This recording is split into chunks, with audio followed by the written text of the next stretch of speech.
De manière assez inattendue, un seul croiseur d'attaque Space Marines noirci par le feu et portant une livrée étrangère transmettant un code d'identité Vox inconnu jusqu'alors est sorti du Warp dans les confins du système de Signax en 910 M41. C'était le Levitus Vex, et sa venue devait annoncer l'arrivée d'une force dont le nom allait devenir synonyme d'effusion de sang et des actes les plus sombres de la guerre de Badab.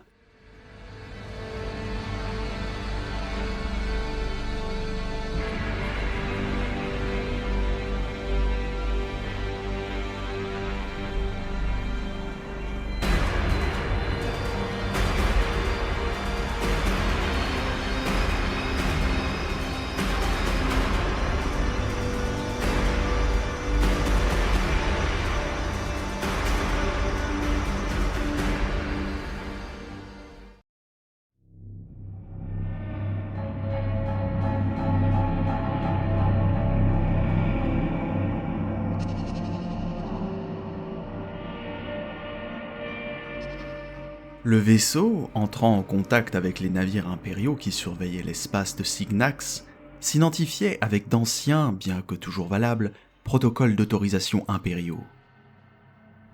Il annonça l'arrivée d'une force de Space Marines venue offrir ses épées à la cause loyaliste contre les hérétiques, prétendant être venue en réponse à une convocation de Sainte Terra elle-même.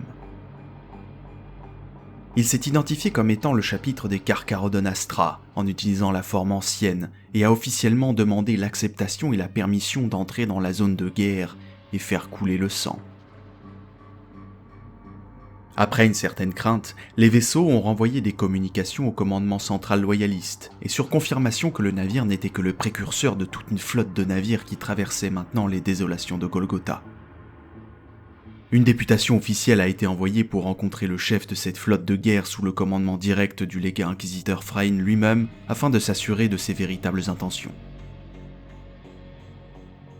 L'implication personnelle de Freyne a conduit certains observateurs à penser qu'il avait une idée de qui et de quoi il s'agissait depuis le début.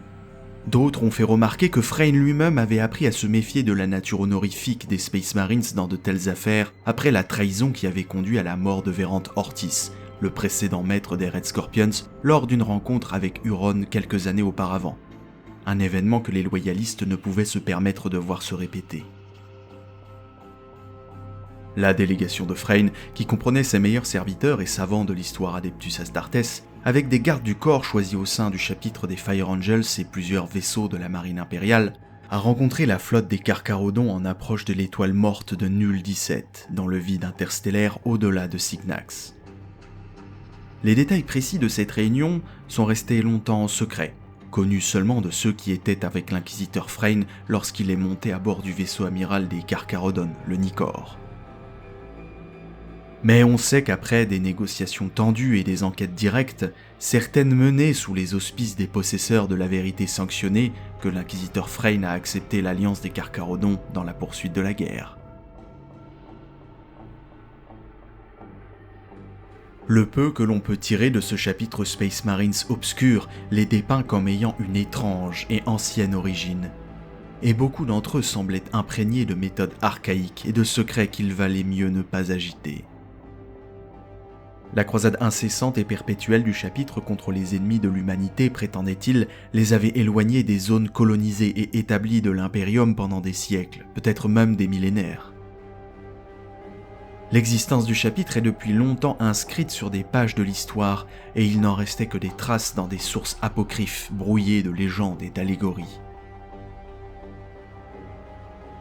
La réapparition des Carcharodons comme des prédateurs attirés par le sang, au moment où la guerre de Badab allait entrer dans sa phase la plus meurtrière, semblait pour beaucoup au mieux suspecte.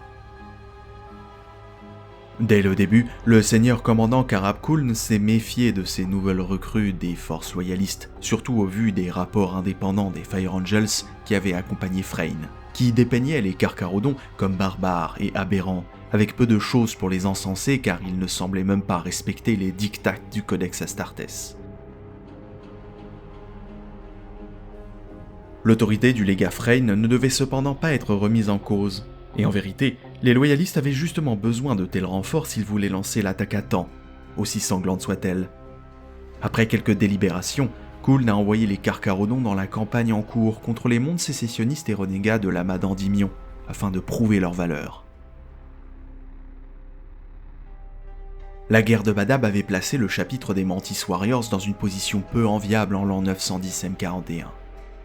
En tant qu'un des chapitres des gardiens du Maelstrom, il s'était directement et incontestablement allié à Huron et à ses Astral Claws au début de la sécession, étant à la fois fidèles à leur lien de sang et à leur alliance avec leurs frères gardiens, et furieux de ce qu'ils considéraient comme une violation gratuite de l'autorité et du protocole de l'Administratum sur les questions politiques du précédent schisme de Badab. Cependant, à mesure que la guerre progressait, il semble qu'ils aient commencé à nourrir de sérieux doutes sur les motivations du tyran et les pratiques de plus en plus obscures du chapitre des Astral Claws, particulièrement après la mort mystérieuse de leur propre maître de chapitre, au cours de l'incident notoire connu sous le nom de trahison de deuil. Mais à ce moment-là, les dés étaient jetés, et les Mantis Warriors étaient responsables du sang versé de nombreux Space Marines loyalistes, et ils étaient tenus aussi pour responsables de la première action armée de la guerre entre Space Marines. De plus en plus usés par les pertes et les dégâts des navires de guerre, ils se méfiaient également de plus en plus de leurs anciens alliés proches. Les Mantis Warriors de 908 M41 se sont retrouvés largement isolés dans les champs de bataille familiers des étoiles et des mondes de la Madandimion, une région de l'espace qui avait depuis longtemps été leur domaine à défendre. Grâce à leur grande familiarité avec ces systèmes stellaires et ces mondes, la loyauté endémique de leur peuple envers leurs anciens protecteurs et la longue série de bastions cachés qu'ils y entretenaient, les Mantis Warriors avaient réussi à se replier dans une position apparemment inattaquable. Le chapitre a joué ici de ses grandes forces et de son expertise en menant des campagnes de guérilla contre des ennemis numériquement supérieurs et en employant fréquemment des tactiques d'attaque et de fuite, des raids et des embuscades. Leur puissance et leur habileté étaient telles qu'ils ont réussi à repousser les détachements du Militarum Tempestus soutenus par les Fire Angels et les Sons of Medusa qui les ont pourchassés dans une série d'actions et d'engagements prolongés connus sous le nom de campagne de Tranquility, d'après le système de Tranquility où se sont déroulées les batailles les plus fréquentes et les plus coûteuses. C'est à cette époque que la figure d'Azra Rhett, le maître archiviste des Mantis Warriors et connu dans son chapitre sous le nom de prophète poudreux, s'est hissé au rang de maître des Mantis Warriors jusqu'à la fin de la guerre. Guidés par l'étonnante clairvoyance et habileté d'Azra Rhett, les Mantis Warriors sont devenus une force de plus en plus importante, déterminés et impitoyables dans la défense de leur honneur et des mondes qu'ils avaient juré de protéger. La force des derniers Mantis Warriors, bien que considérablement affaiblie par rapport à son apogée au début de la guerre par l'attrition continue, était telle que Karab Khuln reconnut la folie de les laisser invaincus dans cette zone alors que les loyalistes se préparaient de toutes leurs forces vers l'invasion du secteur de Badab. La particularité de cette zone est que le chapitre des Executioners restait également une menace importante.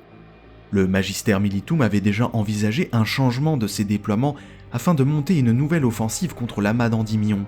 mais avec l'arrivée des Carcharodons, Karab Khuln s'est vu offrir un atout inattendu pour se déployer, et il a laissé filer cette horde sauvage contre les Mantis Warriors et les mondes de leur domaine sur Tranquility. Le système de Sigard a été le premier à goûter à la colère et à la fureur des Space Marines vêtus de gris, et la flotte des Carcharodons est sortie du Warp directement au-dessus du système sur le plan galactique, dangereusement proche du soleil enflé de Sigard. Utilisant ces éruptions solaires comme bouclier, la flotte a réparti ses dizaines de forces de frappe et a dévasté les nombreuses colonies de la ceinture, les clans de navires et les astéroïdes citadelles du système de Sigard, détruisant en quelques jours et semaines ce qui avait pris des millénaires à être construit et avait résisté aux ravages des extraterrestres et des renégats. Un navire éclaireur de la marine impériale, le Resplendent Martyr, qui a balayé Sigard à la suite de l'attaque, a signalé que tout le système était criblé de débris avec des signaux fantomatiques vox de navires morts et mourants. Il a également noté qu'en plus de la destruction massive, beaucoup de choses avaient été délibérément pillées et mises au rebut, tant en termes d'engins que de matériel, des ressources et même la vie humaine. Plusieurs autorités ont depuis conclu que le choix de Sigard avec sa richesse coloniale et ses infrastructures spatiales avait été la première cible des Carcharodons, Non seulement parce qu'elle avait des liens de longue date avec les Mantis Warriors, mais surtout parce qu'après le voyage inconnu des Carcharodons depuis les ténèbres extérieures galactiques, ils avaient besoin de ces ressources pour se réapprovisionner en vue de la participation. Et l'occasion fait le larron. Le monde verdoyant d'Iblis devait être la prochaine cible des Carcharodons. Le grand monde féodal avait déjà été le théâtre d'une grande bataille entre les Firehawks et les sécessionnistes qui les encerclaient, laissant une grande partie de ces champs équatoriaux en friche. Iblis s'était rangé à plusieurs reprises du côté des Mantis Warriors pendant la sécession, et ses petits rois offraient toujours au chapitre aide et soutien malgré les raids punitifs qu'ils avaient subis. Les Carcharodons descendirent sur le monde féodal et ont systématiquement détruit ses infrastructures et passé ses dirigeants au fil de l'épée, attaquant de nuit les colonies dispersées de la planète et les caravanes nomades sur chenilles, ne laissant que des épaves ensanglantées. Les Mantis Warriors réagirent rapidement, tentant de distraire et de détourner les Carcharodons avec leurs propres raids contre des cibles loyalistes, et séparant les flottes d'attaque par des vols simulés et des ruses, mais en vain. Les Carcharodons ne restèrent pas en place, et après avoir écrasé Iblis dans un terrain vague désordonné, habité uniquement par des bandes éparses de survivants en état de choc, la flotte continua sa route. Cette fois, leur cible était le monde industriel délabré d'Endymion Prime lui-même, où une petite force de Fire Angels attaquait déjà les complexes décrépits de Manufactora enveloppés de brouillard contre les insurgés menés par les Mantis Warriors. Sans recourir aux dispositions des Fire Angels, les Carcharodons ont attaqué depuis le ciel dans l'étendue contestée, s'écrasant avec leurs modules d'atterrissage dans les baraquements couverts de suie au milieu d'un grand massacre. Endymion a été rapidement dépassé par une bataille planétaire confuse qui a brisé l'insurrection, mis le feu à de grandes étendues industrielles et a inondé d'autres régions de millions de litres de déchets chimiques toxiques provenant de navires de confinement ensoleillés. Les honorables Mantis Warriors ne pouvaient pas abandonner le monde à son sort et n'avaient pas d'autre choix que de réagir en venant au secours d'Endymion avec un nombre croissant de frères de bataille de leur chapitre pour tenter d'endiguer la sauvagerie de l'assaut des Carcharodons. Les Mantis Warriors ont égalé le massacre impitoyable des Carcharodons avec leur propre féroce habileté martiale dans la mise en place d'attaques éclairs et d'embuscades meurtrières, mais ils étaient trop peu nombreux et ne pouvaient pas renverser le cours de l'assaut. Ils ne battirent pas en retraite, même après qu'Azraret eut interdit toute nouvelle tentative de renfort. Mais ceux qui ont été pris se sont battus et sont morts pour défendre leur ancien pacte avec le peuple d'Endymion, comme l'avait prédit le plan que le légat Freyn avait concocté avec le chef des Carcharodons Astra, Tiberios.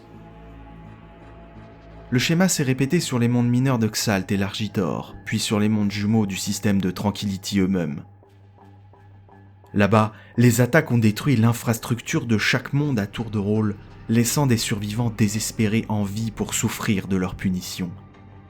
Les Mantis Warriors furent amenés à se battre à maintes reprises, et bien qu'ils aient remporté quelques victoires contre l'assaut et infligé des pertes, ils furent chaque fois moins nombreux à revenir se battre.